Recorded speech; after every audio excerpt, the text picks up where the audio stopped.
Assalamualaikum warahmatullahi wabarakatuh. Bismillahirrahmanirrahim. Alhamdulillahi rabbil alamin. Wassalatu wassalamu ala ashrafil anbiya'i wal mursalin wa ala alihi wa sahbihi ajma'in, amma ba'du. Dulu ada seorang orator, kalau pidato hebat bukan main.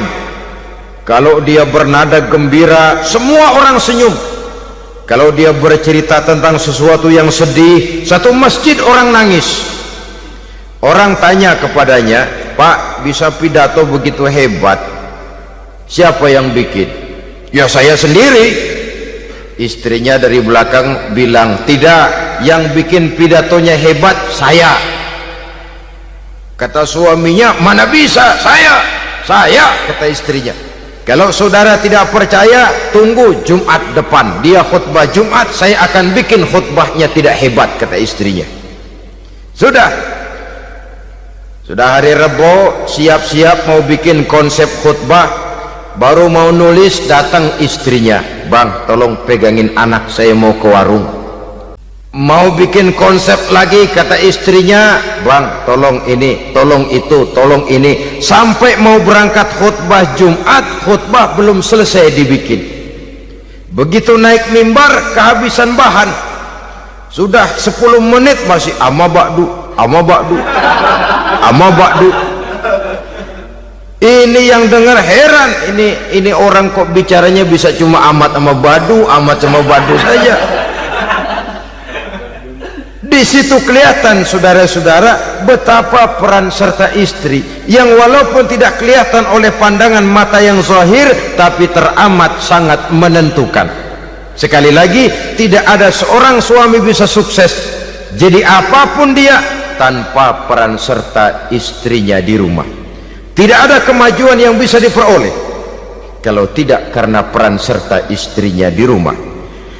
Tidak ada kesuksesan yang bisa diraih tanpa keikutsertaan daripada istrinya di rumah. Walaupun suaminya yang dikenal orang, suaminya yang dipuji orang, suaminya yang disanjung orang, bagian besar tetaplah saham dan andil daripada istrinya yang di rumah itu.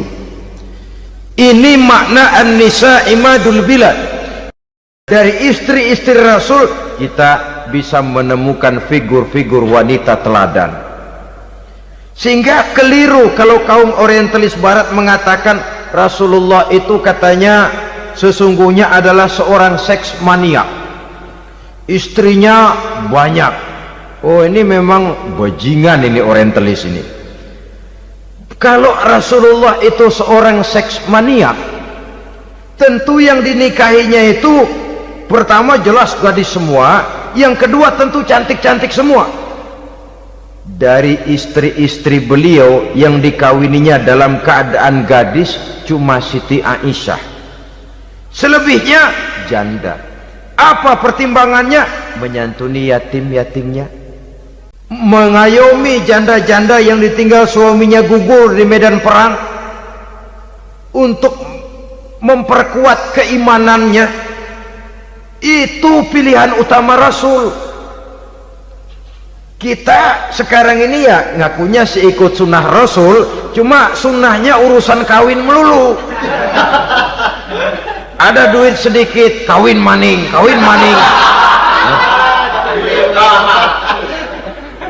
Ditanya orang kenapa kawin melulu sih, Mas, sunnah Rasul. Bukan main. Kalau sudah urusan kawin pahlawan betul sunnah Rasul. Padahal kawin lagi dalam Islam itu sungguh pun boleh, tapi tidak diperintah.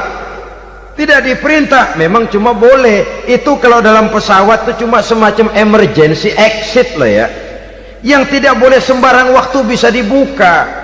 Kalau memang sanggup berlaku adil, tafadhol. Kalau tidak, satu juga nggak habis. Lagian saya kira perempuan itu kan cuma perbedaan rupa saja, perbedaan selera saja. Seperti singkong dengan sate, bedanya kan cuma di tenggorokan. Kalau sudah masuk ke perut, kenyangnya kan sama. Perempuan cuma berbeda dalam selera, rasanya barangkali ya,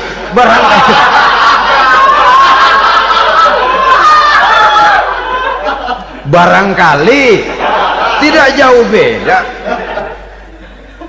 Saudara hadirinlah, Islam ini mengatur lewat pintu yang dinamakan nikah itu tadi, sehingga dengan demikian bisa dinikmati secara tenang, tentram. Tidak usah manusia ya, kucing saja, coba lihat kucing. Kalau ikan dia boleh nyolong, kucing itu boleh curi, makannya nggak tenang kucing. Coba lihat ini, asal dia nyolong ikan, makannya juga mindik-mindik, matanya nengok kiri nengok kanan, ada sedikit gerusak kabur.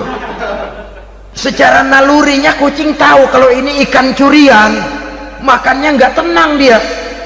Tapi kalau ikan kita kasih, kucing anteng, geledek juga nyamber, manteng aja dia. Nalurinya mengatakan ini ikan dikasih sama yang punya, tenang dia. Saudara hadirin yang saya hormati, orang juga gitu. Kalau hubungan suami istrinya sudah sah, diikat dengan akad nikah, tenang, anteng, nggak gerasak gerusuk, nggak kayak diubur-ubur maling, anteng aja. Dan yang ngintip juga buat cuek aja udah, biarin aja dia ngintip, capek sendirilah.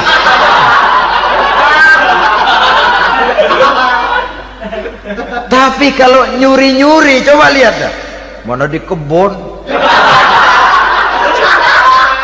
banyak nyamuk, hansip mukul tiang listrik, dia yang bingung. Islam ini sesungguhnya memudahkan jalan, saudara-saudara.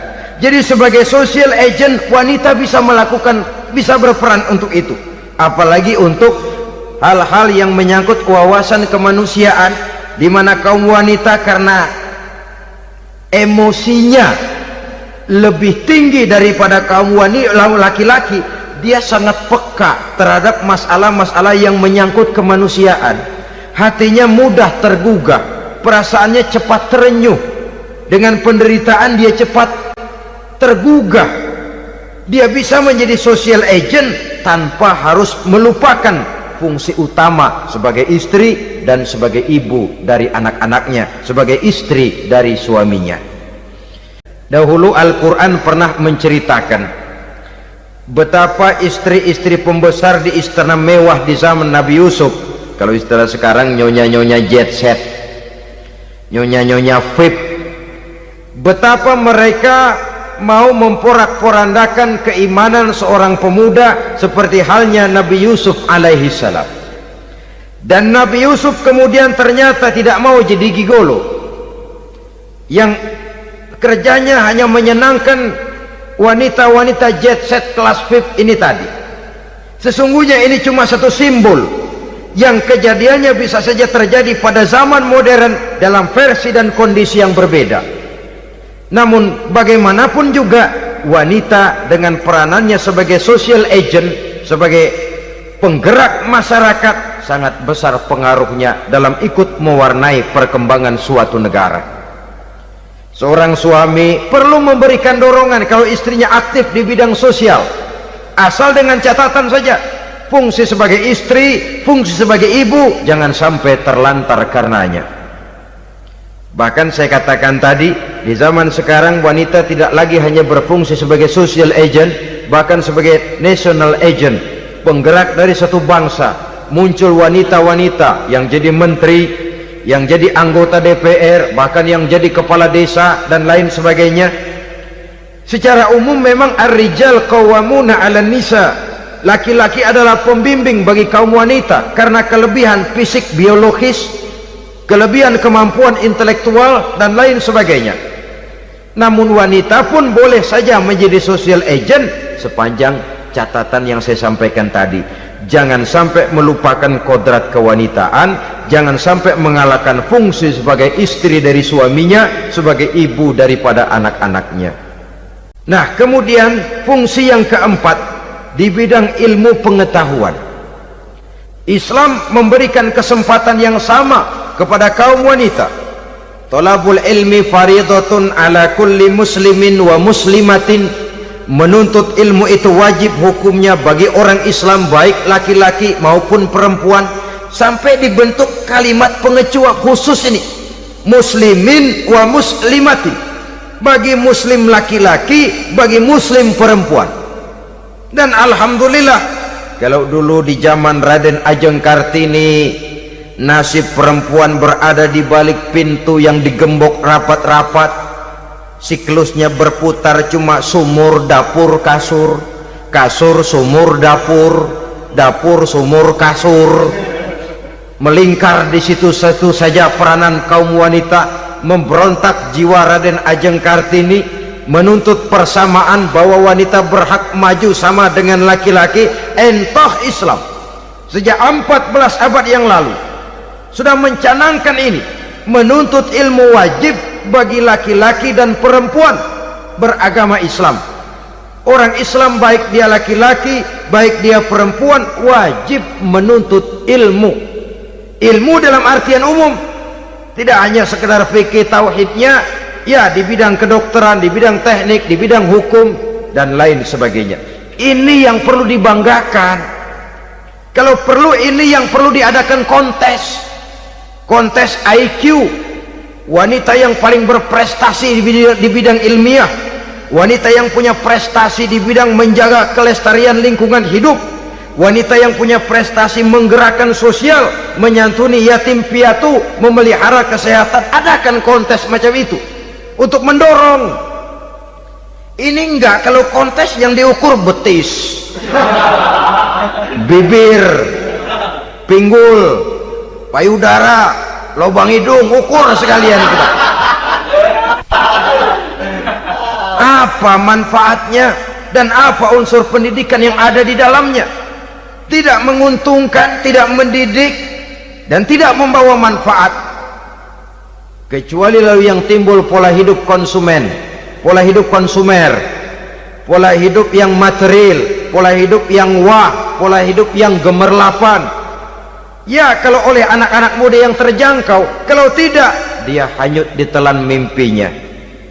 Dia ingin bergaya hidup jet set, sementara dia dihadapkan oleh kenyataan bahwa dia tinggal di kampung, ibu bapaknya orang kampung, dan lain sebagainya. Jiwanya berontak, terjadilah kegalauan, terjadilah kerancuan, terjadilah komplikasi, perang di batin antara keinginannya dengan lingkungan nyata yang dihadapinya.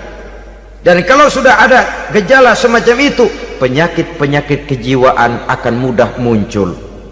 Ini gejala terutama buat orang-orang yang tinggal di daerah transisi, kota besar bukan, kampung banget juga enggak, daerah cekak.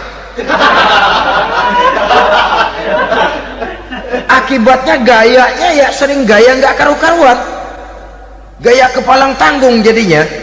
Saudara hadirin yang saya muliakan, akhirnya apa? Santri tapi lagunya kayak koboi, koboi tapi sesungguhnya santri.